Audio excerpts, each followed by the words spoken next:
how much really changed when Mexico made an agreement with the United States. President Trump complained over the weekend that he wasn't getting enough credit. The president dropped a threat of tariffs against Mexico, and in exchange, Mexico announced steps to stop migration, including sending troops from their newly formed National Guard to address some migration issues. But the deal includes no clear measure of success. The New York Times reports that Mexico's concessions were steps they were already planning, and Democrats running to replace the president are unimpressed. Here are Bernie Sanders on CNN, Amy Klobuchar on CBS, and Beto O'Rourke on ABC. Trump's erratic threats and trade policies are not the way to go. I mean, he's becoming the threatener in chief. I think the president has completely overblown what he purports to have achieved. These are agreements that Mexico had already made, in some cases, months ago. All right, NPR national political correspondent Mara Liasson is with us this morning. Hi, Mara. Hi, Rachel. What just happened here? Did the president's threat tariffs work or not? According to the administration, they did. According to his critics, it was just a bunch of political theatrics. He created a crisis, threatened to disrupt the economies of Mexico and the U.S., and then declared victory. But if you listen to Kevin McAleenan, the acting DHS secretary on Fox News yesterday, the president got a win. There's a mechanism to make sure that they do what they promised to do, that there's an actual result, that we see a vast reduction in those numbers. It's not clear what that mechanism is yet. Right, it hasn't been described. And the big question is, will those numbers come down? That's the measure of success. Will the number of migrants come down? And one of the things that we did hear from the Mexican ambassador to the U.S. yesterday is that Mexico had already agreed to one of the things in the agreement, which was to put more National Guard troops on the border with Guatemala and Mexico, although in the agreement they have now raised that to 6,000, so the administration points to that.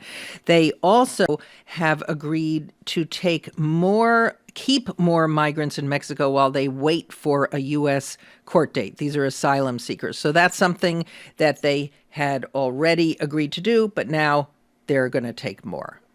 So what does this mean for the president? I mean, he is involved in some other trade negotiations right now, pretty big ones with China. Is this going to cost him any credibility in those talks? I mean, how does China look at what just happened? Well, that is an excellent question. Does China look at this episode and conclude that Donald Trump really means business and they should be worried that he's going to slap tariffs on them? Or should they look at this and say, Donald Trump is worried enough about the softening of the U.S. economy as he enters his reelection campaign, and he can be forced to back off of tariff threats with relatively minimal concessions. So that's the question. The other question is, politically, he probably gets to get some credit with his base for fighting hard on the number one issue that he cares about, immigration. But was it worth it? Because there are now reports that the business community, Republicans in Congress, are talking about legislation that could curtail any president's ability to use tariffs in this way. Right. Although we should note, talking about legislation. Yes, that's very different than passing it. But the point is, he caused a lot of consternation among some of his key constituents, Republicans in Congress and the business community. So there is something else to talk about here in Washington, many things, but I'm going to ask you about John Dean, kind of a big name. Democrats have been wanting to hear from him for a while. House Judiciary Committee is going to bring the former Nixon advisor before them to answer questions in their query about whether or not to start impeachment proceedings. What do they expect to hear from John Dean today? Well, I think they're trying to draw a parallel between Watergate and the Trump-Russia scandals, but they're also calling him because they still haven't been able to get Bob Mueller or Don McGahn to testify before them. They're trying to balance the pressure from the left-wing Democratic base to impeach the president and the fact that the public, the majority of the public, is just not there yet. NPR's Mara Liasson for us this morning. Thanks, Mara. Thank you. All right, now the back and forth over the possibility of tariffs. The U.S. and Mexico still do agree on one thing. We are really in front of a humanitarian tragedy. Marta Barcena, Mexico's ambassador to the United States, spoke to CBS. Central American migrants to the U.S. actually cross at least two southern borders. Before they reach the U.S. southern border, they cross the southern border of Mexico. So how does Mexico handle migrants as they arrive? Let's get a firsthand look from reporter James Frederick. He is in Tapachula, Mexico. This is about 30 minutes north of Mexico's southern border with Guatemala. James, thanks so much for being with us. Thanks for having me, Rachel. So I understand you have been at an immigration checkpoint just up the road from the border. What are you seeing? So there's a couple things, and it depends on where you are here in southern Mexico. So if you go to the actual border itself, it's a river that divides Guatemala and Mexico. And I've been here several times over the last few years, and it looks like it always does. It is very free and easy to cross that river. There's lots of little inflatable rafts that people use to ferry goods and people across the border. I was there yesterday morning, and there were several groups of migrants passing without a problem. What changes, and again, this has been the way for the last few years here in southern Mexico, is on highways going north from the border, there are lots of immigration and police checkpoints. And so I was at a checkpoint yesterday. We were talking to James Frederick. He's our reporter who is there at the southern border in Mexico with Guatemala. A difficult phone connection there. Obviously a difficult phone connection. We'll try to get James back on the line. In the meantime, we're going to pivot and talk about what has been happening in Hong Kong because it's quite remarkable. Protesters thinking to themselves, we either get out now or perhaps we lose civil liberties down the line. I mean, demonstrators were out expressing this very sentiment as they took part in one of the biggest marches in Hong Kong's recent history.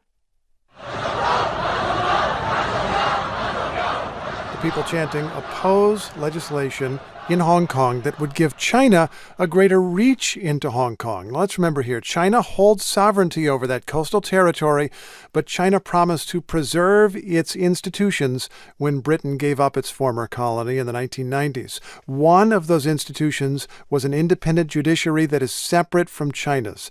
The proposed law would allow for extradition. China could take people across the border into its own, much less transparent legal system. Journalist Tim McLaughlin is in Hong Kong where he is covering all this, and he joins us now. Tim, thanks so much. Thank you for being with us. Yeah, thanks so much for having me. I appreciate it. You were out in the march, in the protests. What were people telling you? What was it like? A massive turnout yesterday. Organizers put the figure at, over 1 million people. The police using a substantially lower figure of about 240,000. Probably the largest march in post-colonial times here in Hong Kong since 1997. And a lot of the marchers, a lot of people that I was speaking to were not, longtime activists or people that are regularly kind of attending the marches that happen on the weekends here in Hong Kong. A lot of these were, first-time protest goers, people who are out with their families, a few businessmen that I spoke to, the type of people who I think you'd normally associated with being out in this giant kind of social movement. I don't know exactly how many people there would have been, but just looking at these videos of people in this canyon of skyscrapers in central Hong Kong, it's people from one side of the street to the other as far as you can see. It must have been amazing to be out there.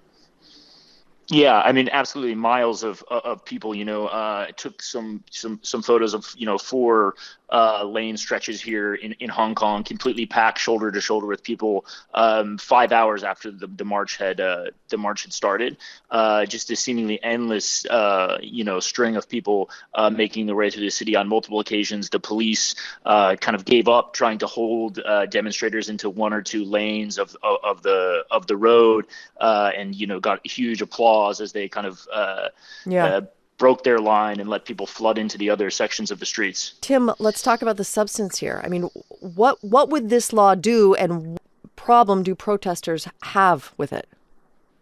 Certainly. So this would make it much easier for Chinese officials to request extradition of people from Hong Kong into the mainland. And the main issue that people have here is a massive deficit of trust with Hong Kong and with mainland China and with a legal system that obviously has a multitude of issues. And the feeling is that you can be picked up at the whim of the Chinese government, the mainland Chinese government in Hong Kong, and be shipped over to the mainland? Will you be held or subject to a judicial system that is not free and fair and open and impartial? Right.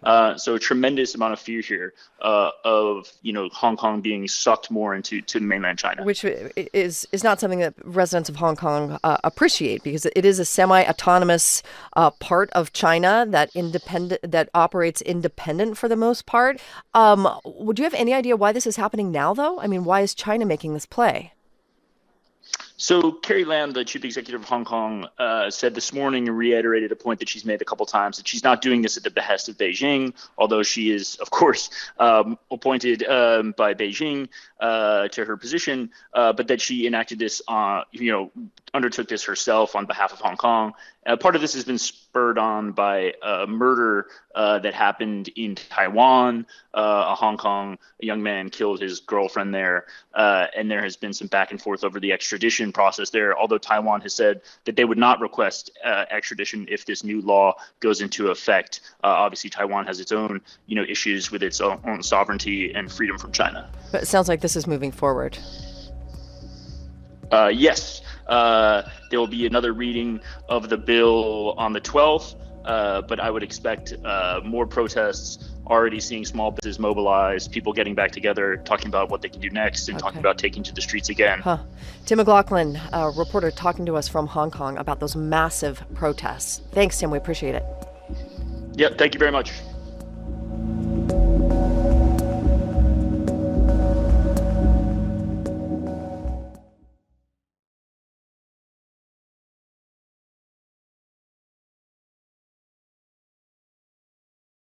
The Justice Department will turn over documents to Congress after all. Right. So for weeks now, House leaders have been demanding information from the Trump administration. And again, the administration has said, no, you're not getting it.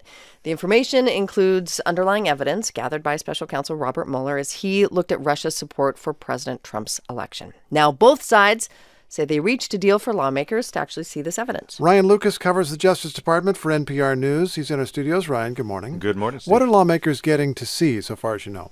Well, this is a deal between the House Judiciary Committee and the Justice Department. The committee's chairman is a Democrat, Jerry Nadler.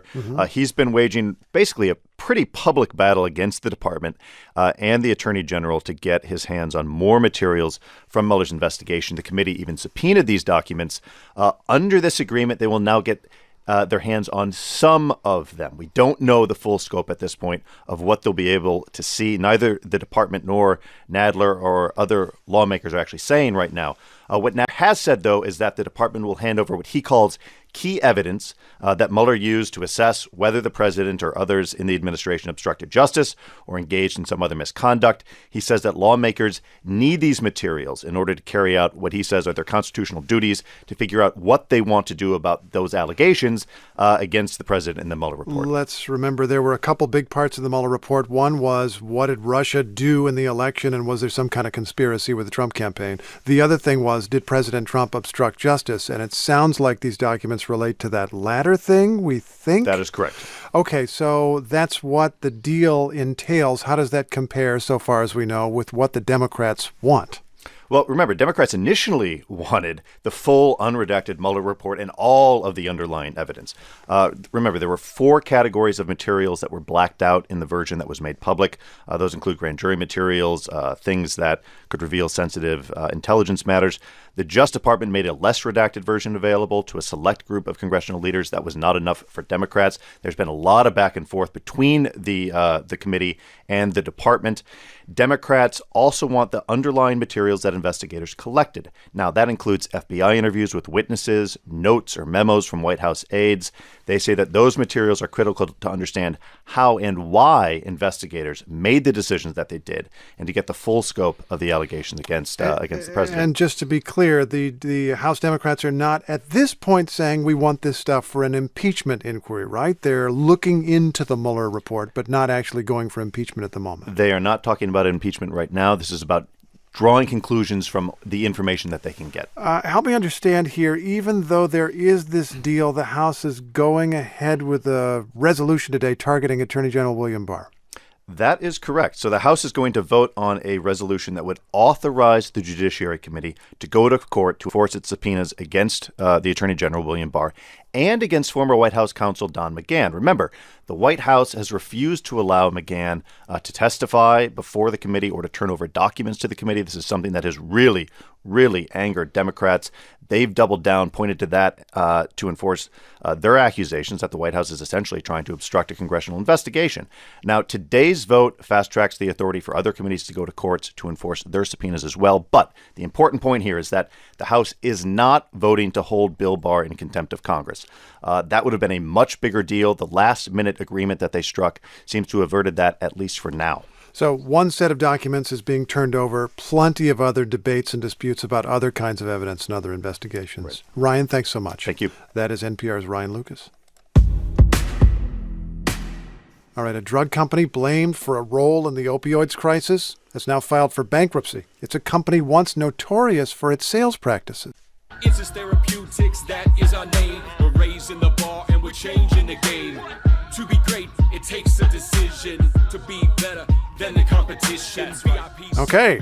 Wow. Yeah. So that's a clip from a video that the company, which is called Insys Therapeutics, they used this video to train sales reps. The video also featured a person dressed up as a giant bottle of the company's fentanyl spray.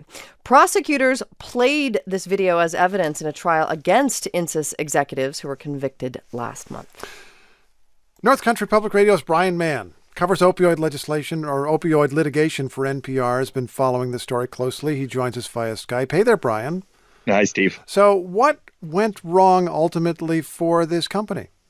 Yeah, Insys sold $250 million of products just a couple of years ago. This Subsys product with fentanyl in it, it was their biggest product. But it turns out this was really addictive and a really dangerous drug, like so many that the pharmaceutical industry marketed in recent years. So the company pleaded guilty to a series of felony charges, including claims that they bribed doctors to prescribe their medication, pushing it to patients who shouldn't have been using it. They're going to pay the government $225 million in penalties. And then company founder John Kapoor and 4 other Insys executives, as you mentioned, they were convicted last month on racketeering charges. That is pretty direct when the company is admitting to bribing doctors to prescribe an addictive medication. If you want to find somebody involved in the opioids crisis, it's hard to get more direct than that. But why did the company need to take the step of filing for Chapter 11 bankruptcy protection? Right. So they settled with the federal government, Insys did, but there's still a lot of other opioid-related lawsuits out there pending against the company. So in a statement yesterday, CEO Andrew Long described those legacy legal challenges as one of the problems the company faces. And to cap that, Steve, sales of their products have plummeted. So they've announced they'll go through bankruptcy proceedings. They'll try to resolve all these liabilities and then just see what's left of the company. Oh, yeah. People are doctors are prescribing fewer opioids these days. And they're being pushed by the government to prescribe fewer opioids these days, which I guess mean fewer profits for the companies. So could other companies be following this one into bankruptcy? The big companies, Johnson & Johnson, McKesson, Walmart, CVS, they have really deep pockets, a lot of assets. They're not likely to go this route. But executives at companies like Purdue Pharma, the maker of OxyContin, that really controversial opioid, they've already floated the possibility of bankruptcy. And this is being talked about in courtrooms across the country. Remember, more than 1,800 state and local governments now have filed these opioid-related suits. So penalties and settlements could run into the tens of billions of dollars, rivaling those big tobacco settlements of the 1990s. And so the question really is, how much can these companies pay without going out of business? Will bankruptcy filings mean that state and local governments who say they need this money to treat people and help people, that they'll be out of luck? Well, the attorneys representing those local governments say they're going to now dig through what's left at Insys, see if there are some assets there. They say their goal is not to bankrupt these companies. They're looking to get money, though, to communities that do need help right now, helping with this epidemic that's still raging in much of the country. Brian Mann, thanks so much. Thank you, Steve. All right, the United Nations is now reporting the number of people fleeing Venezuela has topped 4 million. Yeah, that number reflects those who have left the country since 2015. 1 million refugees have fled in the last 7 months alone. This is all because of the economic and political crisis there in Venezuela. President Nicolas Maduro and the opposition leader Juan Guaido are still in this standoff over who is actually the country's legitimate leader. Meanwhile, the UN Refugee Agency, UNHCR, and the International Organization for Migration have released this joint statement saying Venezuelans are now one of the largest population groups displaced from their country. Reporter John Otis has been talking with Venezuelans both inside and outside the country in recent weeks, and he's on the line. Hi there, John. Hi, Steve. Let's start in Venezuela, where I know you recently were. What conditions did you see? Well, it was really quite bad. One of the first things you'll notice there these days are these epic gas lines. People are sleeping in their cars for up to a week in order to fill up their gas tanks. That's partly because the oil industry has collapsed and also due to U.S. sanctions because Venezuela needs to import chemicals to produce gasoline. And then sometimes drivers would get up to the gas pump and the electricity would go out, so then they wouldn't be able to fill up their tanks anyway after waiting in line for so long. I was in a port town where people would board flimsy boats to try to emigrate, try to get to the nearby islands of Aruba and Curacao. And then also hyperinflation is very evident. There's even a shortage of currency because you need so much to buy things. Yeah. The bolivar, which is the Venezuelan currency, is almost worthless, and the largest bill is only about 10 cents, so it's a pretty grim picture. So I know a lot of people decide they can't take it anymore. They leave the country. Our colleague Ari Shapiro has reported on some of the dramatic stories of people who flee Venezuela going westward into Colombia, where you now are. Has that refugee flow grown even larger in the last few weeks? Yeah, it's really big. Colombia now has 1.3 million refugees it shares a long border with Colombia, so this is sort of the main destination point. And something like 1 million have fled from Venezuela in just the last 6 or 7 months, according to the UN. Venezuelans are also going to Peru, Ecuador, and Brazil. They seem to want to stay in Latin America to a large degree because if there ever is a change of government at home, they're a little bit closer in order to get back. And then one upside that sometimes doesn't get mentioned in this refugee crisis is that a lot of these migrants are find work in these countries and they're able to send U.S. dollars back to their loved ones in Venezuela. And so many Venezuelans these days depend on U.S. dollars just to survive. And it was a kind of middle-class country. I'm sure a lot of the people have skills and education and things they can contribute. But are the Latin American countries, the neighbors, able to absorb so many people? You know, there is some growing xenophobia. Peru is now putting new restrictions on the influx of Venezuelans into their country, requiring a visa. But other countries have had an open door policy so far, but we'll have to see if that continues as the Venezuela crisis gets worse. John, thanks for the update. Really appreciate your reporting.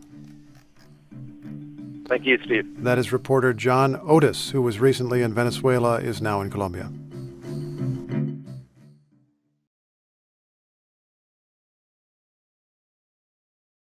In Hong Kong today, protests turn violent. Hong Kong residents are outraged about an extradition bill that would allow people to be sent back to mainland China to stand trial.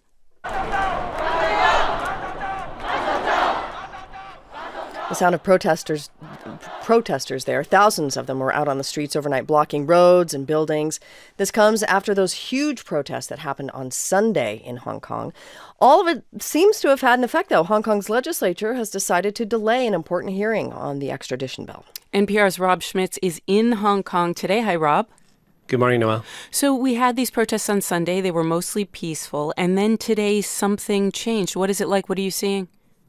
Well, as we speak, I don't know if you can hear it, but there are police sirens outside of my hotel. Police in riot gear just blocks away are using brutal force to clear the crowds. The streets are filled with clouds of tear gas. They fired water cannons. Several have been injured on both sides. And I think part of the reason is that this is a much younger crowd today than on Sunday when you had grannies and families coming out. Today, they're students and they're people in their 20s and they're angry. They came ready for a fight, covering their faces with masks, hiding their identities, protecting themselves against pepper spray and tear gas too. Police did use tear gas, and it escalated all this afternoon. And this all comes from the frustration of their government's refusal to back down on this extradition bill. I spoke to 18-year-old Candy Lau today. She just graduated from high school here. Her dream is to one day become a doctor. I asked her if she's considering leaving Hong Kong because of this crackdown on civil liberties, and here's what she said. Sometimes, but this is my hometown. It is really hard to live here.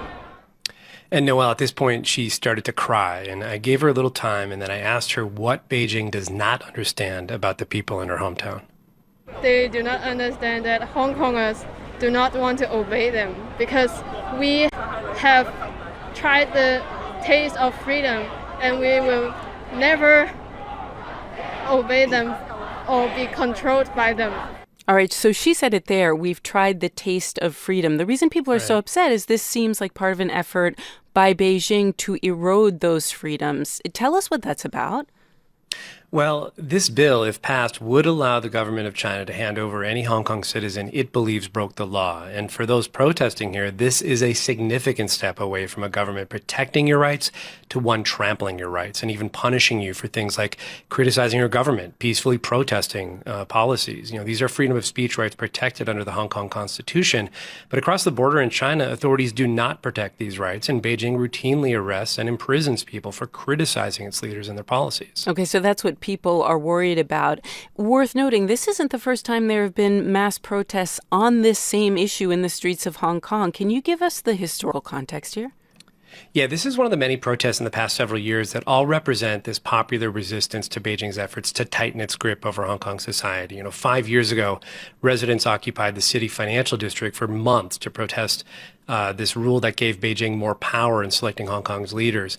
And that was called the Umbrella Movement, and it was about maintaining transparent elections. And many of the leaders of that movement have been imprisoned in Hong Kong as a result. This latest extradition bill could give Beijing even more power, allowing it to take those leaders, democracy leaders, or anyone else it does not like, to China for punishment.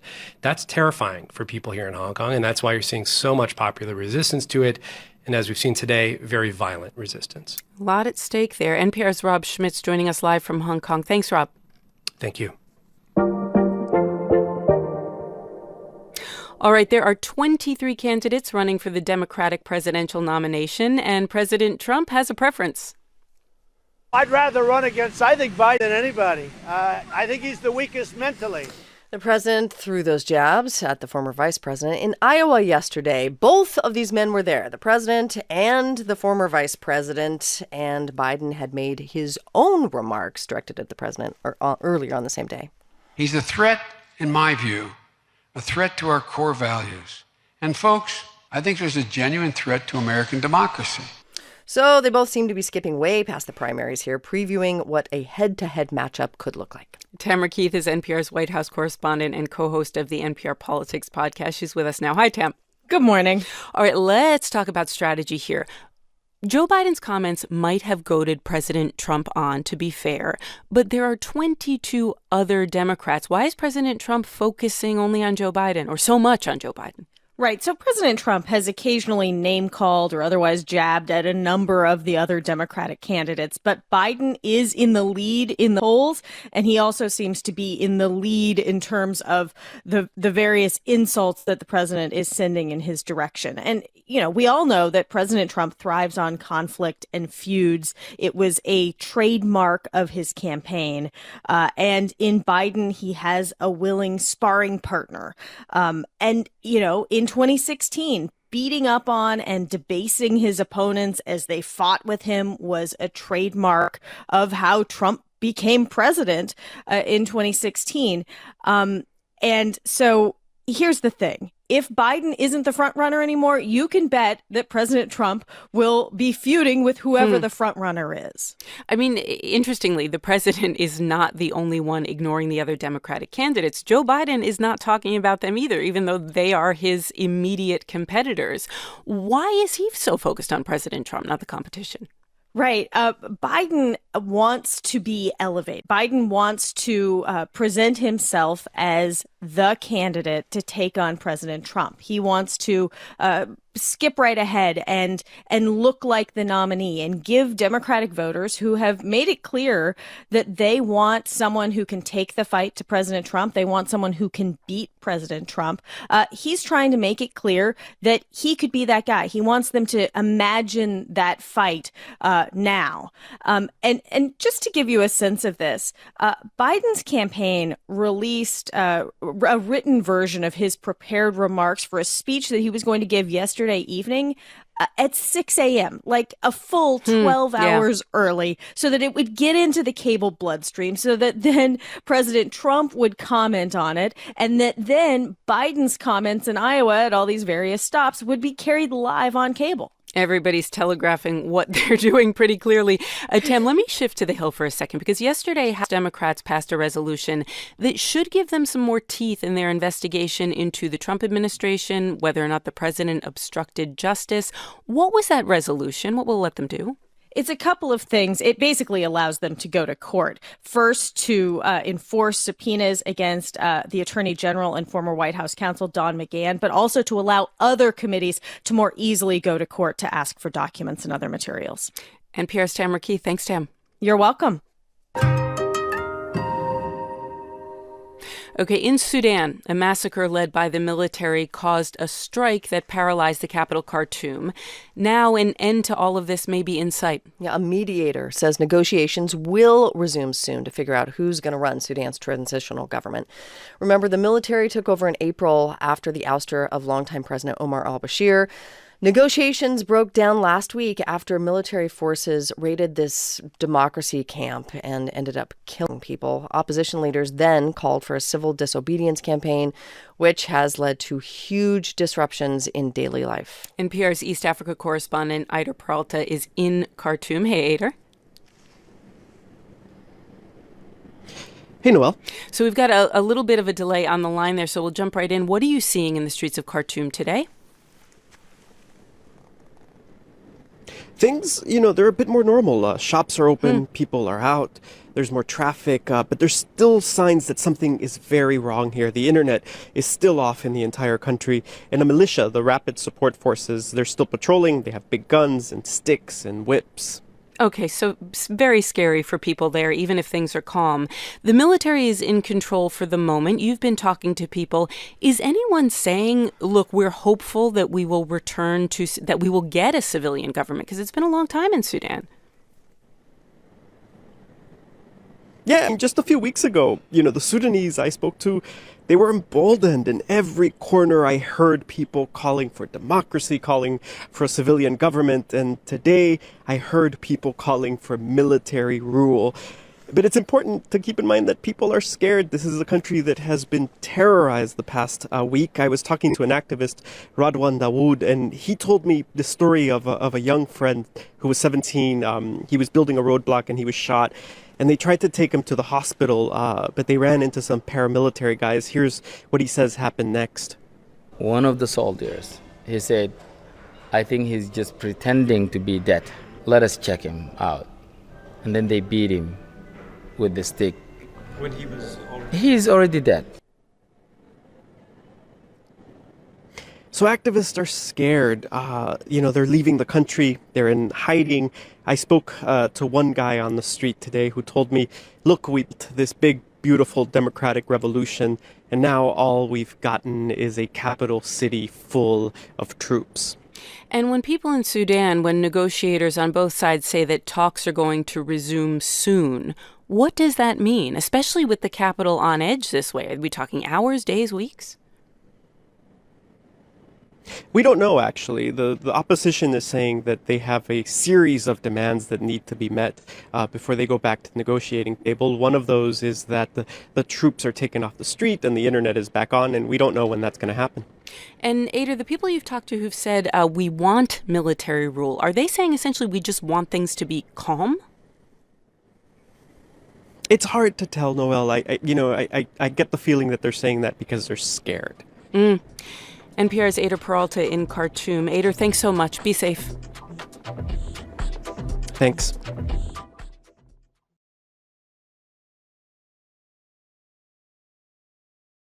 What exactly did President Trump say about accepting help from foreign actors? The president talked to ABC News about his son, who had a meeting with a Russian lawyer during the 2016 campaign.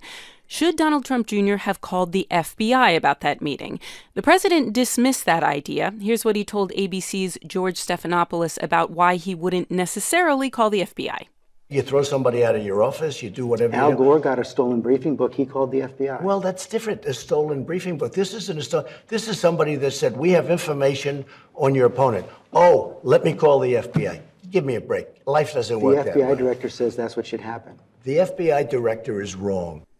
The president claimed that this would be the same as ordinary opposition research conducted by candidates for Congress. We're joined now by NPR lead political editor Domenico Montanaro. Domenico, good morning. Good morning, Steve. Let's start with that assertion. Is accepting help from a foreign actor just the same as ordinary opposition research by candidates in the United States? No, I mean, it's not. Campaigns and outside domestic groups supporting campaigns will put research together of opponents' greatest vulnerabilities, but getting it from a foreign power is a completely different matter altogether. I mean, it's always been frowned upon for a campaign to take information from a foreign government. As George Stephanopoulos actually pointed out to the president, that Al Gore's campaign in 2000 told the FBI about a stolen binder of information from a foreign government. The president said, that was stolen. He's trying to draw some other kind of distinction. But intelligence officials warn that taking this kind of information from either a person on a campaign, could make either a person on a campaign with access to a candidate compromised and beholden to a foreign entity, or worse, it can make the candidate themselves compromised. And essentially what Trump is doing, these people warn, is giving a green light to foreign governments and intelligence services to try to interfere in U.S. elections. Is it actually illegal to accept help from a foreign government? Well, that's kind of a murky question, because it's not really a question of what's legal, but what's appropriate. When you look at the legality, it's about whether or not you're taking a thing of value from a foreign government. And that's debatable whether a court would uphold that when it comes to, any kind of information that's delivered. That's why foreign entities, for example, are not allowed to, explicitly donate to U.S. elections. That's outlawed. But the point is that until the 2016 campaign and the Trump presidency, there's always been a line that all of these candidates have upheld between foreign governments and U.S. elections. And Trump instead seems to display really kind of this win-at-all-costs attitude that comes right up to the legal line. And then makes the false claim that everybody does it, as we hear there. Now, I want to ask about the FBI director specifically, since the president of the United States said the FBI director is wrong, and this is an FBI director he appointed, Christopher Wray. What was it that Christopher Wray actually said that the president says is wrong? Yeah, I mean, you're not going to see like a statement from the CIA or the FBI, but Christopher Wray, who was appointed by President Trump, told a congressional hearing just last month that any campaign should alert the FBI of foreign interference attempts, so everything is on the level. Here's what he said. If any public official or member of any campaign is contacted by any nation state or anybody acting on behalf of a nation state about influencing or interfering with our election, then that's something that the FBI would want to know about. And other former, intelligence community officials who've admittedly been critical of Trump in the past, again, are warning that that this is inappropriate. And you'll likely hear today from more of them. And what's really going to be curious is whether or not Republican members of Congress think that what the president said was appropriate or not, and if the White House winds up walking back any of this. Well, since the president said everybody does it, including members of Congress, it'll be particularly interesting if members of Congress agree that, in fact, what they do is the same as accepting foreign interference. Domenico, we'll see. Domenico, thanks so much. You're welcome. NPR's Domenico Montanaro. Okay, the president is also commenting on a battle over whether to ask who is a United States citizen in the 2020 census. That's right. The Supreme Court is considering a request by the Trump administration to add the question to the upcoming survey. And you have the right to ask whether or not somebody is a citizen of the United States. And then yesterday, the president asserted executive privilege to block Congress from seeing information related to that citizenship question. Lawmakers then voted to hold some administration officials in contempt. NPR's Hansilo Wong has been covering this story. He's in New York. Hansi, good morning. Good morning. So let's keep this straight. There is a House vote holding some cabinet secretaries in contempt, and then there's this court case. How do they relate to one another, if at all? Well, you have parallel investigations actually going on. One, a fight in the courts, lawsuits over this question that ultimately landed in the Supreme Court. And you also have this fight in Congress related to this contempt vote. And this fight in Congress could ultimately turn into another court battle because the chair of the House Oversight and Reform Committee, now that there's a contempt vote, can possibly go directly to the courts to force the Trump administration, to ask the courts to force the Trump administration to release these documents that the House Democrats want to see. They want to see redacted versions that they believe these documents could provide additional evidence of why the administration wants to ask this question. Granting that we don't know what the documents say exactly, what do Democrats believe are in there?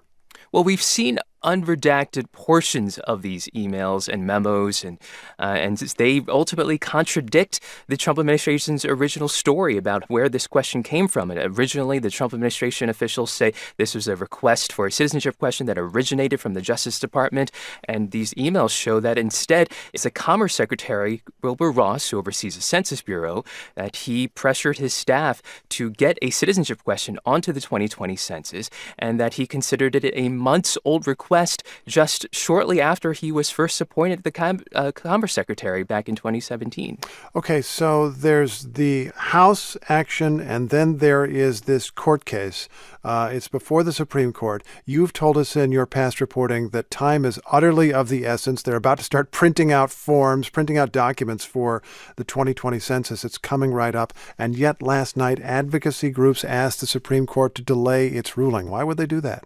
They say that there are new documents that the Supreme Court ultimately should consider and that they should let a lower court review those documents and allegations. Essentially, the plaintiffs are arguing that these documents show that there was a cover-up within the administration to cover up the real reason, they say, for adding this question, which is to politically benefit Republicans and non-Hispanic white people during the next round of redistricting after the census. The administration says this is about better protecting the Voting Rights Act, but this has been a big point of contention here about exactly why the administration wants to ask this question. And this deadline is really very, very close. July 1st is when printing has to start, the Census Bureau says, for 1.5 billion forms. 1.5 billion. Hansi, thanks so much. You're welcome. NPR's Hansi Lo Wong. Okay, overnight, health officials in Uganda said that a woman diagnosed with Ebola died hours after her grandson died, having also contracted that disease. Yeah, the boy's brother is also sick. And the reason that this is crucial is that these are the first confirmed cases of Ebola to spread across the border from a big outbreak in the neighboring Democratic Republic of Congo. Now, according to the WHO, there are nearly 1,400 confirmed cases in that outbreak. That makes it the second largest outbreak of Ebola on record. NPR's Jason Beaubien is watching this story. Jason, good morning. Good morning. So there's the concern of a big outbreak, but also the concern of it spreading. How, if it's known, did this disease spread from one country to another? So this family that we're talking about, the child who just died in Uganda and his grandmother, they have family on both sides of this border. This outbreak has been in a part of the Democratic Republic of Congo that's right up against Uganda. And apparently part of the family went across from Uganda into Congo to go to the funeral of another member of the family who had died. And they were on their way back to Uganda when they were actually stopped in Congo by Congolese officials. And supposedly 12 of the 14 members of this family who were traveling together were thought to be symptomatic. They were stopped. They were put into an isolation unit at a hospital. And 6 of them slipped away and supposedly took like a little footpath back into Uganda, where, again, they fell incredibly ill and ended up in a hospital in Uganda. So that's how this virus has turned into an international incident and got across the border to Uganda. That's what authorities are telling us. Wow. So they traveled in spite of obvious warnings and even attempts to restrain them. I guess that underlines how difficult it can be to contain a disease that is so contagious. Yeah, absolutely. And this is sort of what the nightmare scenario has been. People have been concerned that this outbreak could turn into a much wider problem, and that people who are sick could end up going into Uganda, could end up going to a larger city in Congo, and end up with a much larger outbreak of it. We've been hearing about this disease for years, needless to say, Jason, and I understand it's a virulent disease. It's hard to contain. It's going to come up from time to time, but people have been on this in Africa for years. How did the outbreak get so serious in the Democratic Republic of Congo? Basically, because it's hit in an area that has been very unstable. This part of Congo, in the north of the country, has been dealing with conflict for years, going back to the days of Mobutu Sese Seko. You've got different people who are claiming to be in control, different militias, and there's just a lot of distrust among the population. It's an incredibly poor area. They didn't have great health facilities to begin with. And when this hit, people didn't trust that they were actually going to be taken care of if they ended up going into these facilities. And they felt that maybe this is some sort of plot against them. And that has really made this one so much harder than other outbreaks. We have the technology that it's improving in terms of dealing with this. And really, this has got to do with a social problem there and people not trusting authorities. So instability and conspiracy theories, not a good combination. No, not at all. Jason, thanks so much. You're welcome. That's NPR's Jason Beaubien.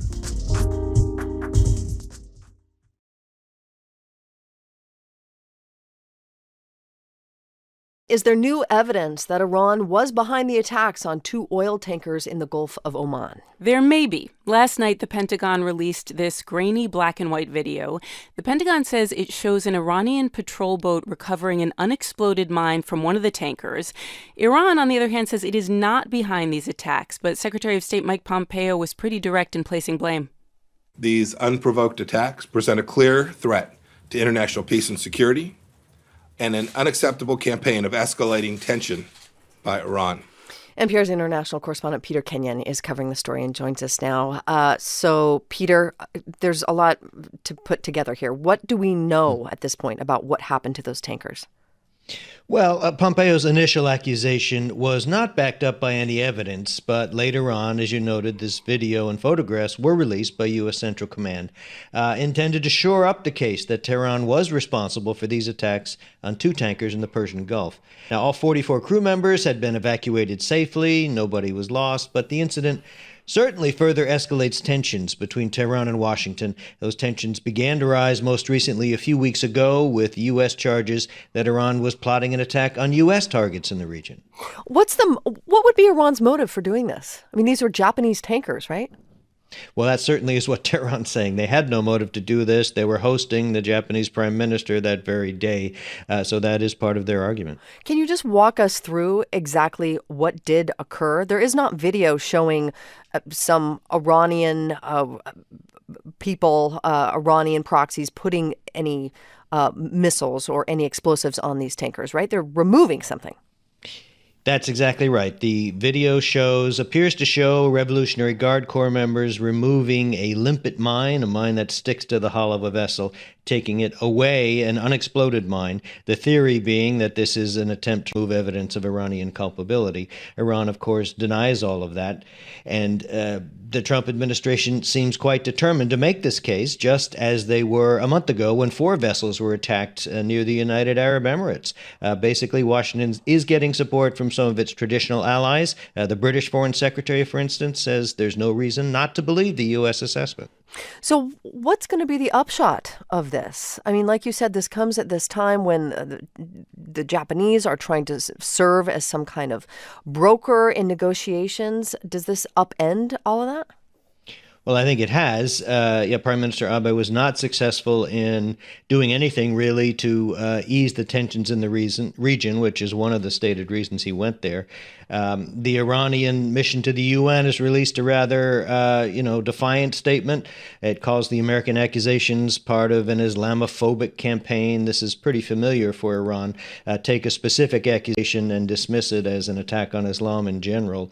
The Iranians say neither fabrications nor disinformation or shamelessly blaming others is going to work, and calls on the international community to move in to stop what it calls these reckless policies by the U.S. All right, NPR's Peter Kenyon for us this morning. Thank you, Peter. We appreciate it. Thanks, Rachel. All right, Special Counsel Robert Mueller was very clear on one point in his investigation. Russia did indeed interfere in the U.S. presidential election of 2016, and it did so in order to help Donald Trump. Even so, when asked what to do if another country offers help in future campaigns, the president says there's no need to tell the FBI. Yeah, and lawmakers on both sides of the aisle are taking issue with what the president said to ABC News. House Speaker Nancy Pelosi said it proves he doesn't know right from wrong. That's probably the nicest thing I can say about him. Because if he doesn't know the difference, it could explain some of his ridiculous behavior. So Pelosi and other Democrats want changes. They want to make it illegal to not report foreign attempts to influence U.S. elections. NPR's Susan Davis is here in the studio to talk with us about it. Hi, Sue. Good morning, Rachel. So what are Pelosi and other Democrats talking about doing legislatively? Well, first, it's important to be clear that it is already illegal to accept what is in federal law. They say contributions or things of value from foreign governments. I think there's some dispute over whether you would consider opposition research something of value. Well, I think most people think you would. What Pelosi said yesterday is what Democrats intend to bring up is a new law that would mandate reporting to federal law enforcement, essentially the FBI, if any candidate for any office is approached by a foreign power. Because currently that is not illegal. There is not a requirement for reporting. I think this is one of those things that when the law was written, I don't know if they thought that if a president was approached by a foreign power, it would seem obvious that you would turn this over to the federal authorities. I think that this is one of those norms that the president is challenging in some ways. And we saw that because the response on Capitol Hill from all lawmakers, Republicans alike, were if I was approached, I would turn it over. This is one of those things that seems like common sense in politics, but President Trump is challenging the way we think about it. The president's remarks provoked a lot of response from Democrats, but did it change Nancy Pelosi's mind at all on whether or not to, on the issue of impeachment? She said it did not. She said no one issue is going to become this automatic trigger. Democrats are continuing to move forward with their oversight and investigations and moving forward on things like this election legislation to try and make a point about the president. Republicans, though, they did not get in line in the aftermath of the president's remarks to ABC News. They got in line to the extent that, to the one that I've heard, said I would turn it over if I was approached. Where the difference is that they would not condemn the president for saying what he said, similar to Democrats did. And the question is, if these types of laws are brought up or this legislation is brought up, will any number of Republicans support it? They have generally been loath to take votes that would be seen as rebukes of the president, even as there is a pretty profound call to do things like shore up our election laws and our elections themselves in time for 2020. One other thing I want to ask you about, a federal watchdog has recommended that White House aide Kellyanne Conway be removed from her job. Can you explain why? Sure. This is the Office of Special Counsel, not that one. It's a separate federal watchdog. They essentially said that Kellyanne Conway should be removed from office. It's the first time they've ever recommended this for a White House employee for repeated violations of the Hatch Act. That is when you use your federal office to engage in politics or electioneering. She has done this on several occasions. She has been cited by the office before. She's a repeat offender, and they've essentially said she should be removed from office. Again, one of these norms, we haven't seen this happen before. The White House essentially shrugged it off, said they have no intention to remove her, and that they thought the Office of Special Counsel was being overly broad in their interpretation of the law. And in the end, it is the White House's decision. Correct. NPR Susan Davis. Sue, thank you. You're welcome. All right, we're now going to get a rare perspective on the political upheaval happening in Sudan. Yeah, for some context, just last week, Sudan's military killed dozens of people who were holding a pro-democracy sit-in. After that, many opposition leaders went into hiding. But the opposition is saying it will not let a military dictatorship take hold again. Sudanese managed to topple the autocrat Omar al-Bashir just a couple months ago. NPR's Ada Peralta is the first journalist to speak to the man who has become the face of the rebellion. And Ader is on the line from Sudan's capital, Khartoum. Ader, just explain for us, the last few weeks, at least the last week, we saw this big strike happening that really disrupted daily life. Through all that, you have been trying to meet with activists. Just describe what that process has been like.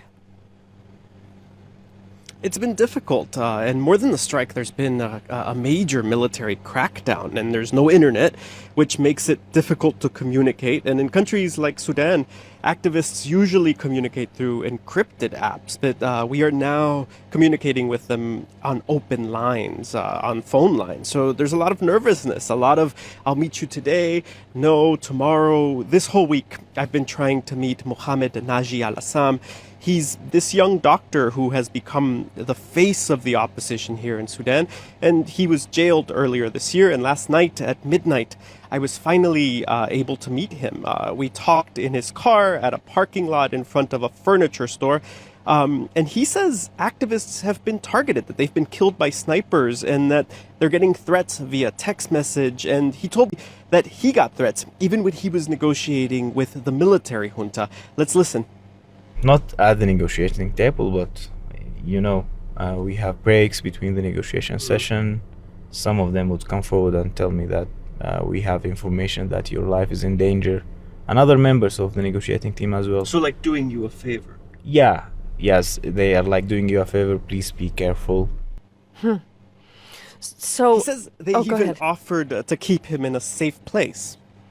Offered to keep him in a safe place. I mean, so what does this mean for the unified nature of the military junta? I mean, is it unified right now? Yeah, I mean, they seem unified. They had a long press conference yesterday, and they justified the crackdown. They said that, protesters were doing illegal things like smoking pot, but they also seem to make it clear that they are in no hurry to leave power. Their spokesman says that they are the only ones who can keep Sudan from crumbling, and that they are responsible for keeping the peace in this country, and so they will, quote, use whatever force they need to keep the peace. So what are you going to be looking for? I mean, in this standoff, what's the next shoe to drop?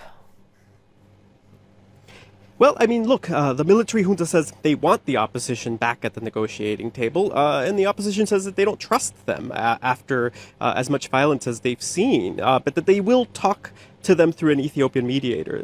The opposition leader I spoke to yesterday says that he has hope that they will achieve their goals, a civilian government, but he didn't seem very hopeful that the negotiations would yield a solution to this political crisis.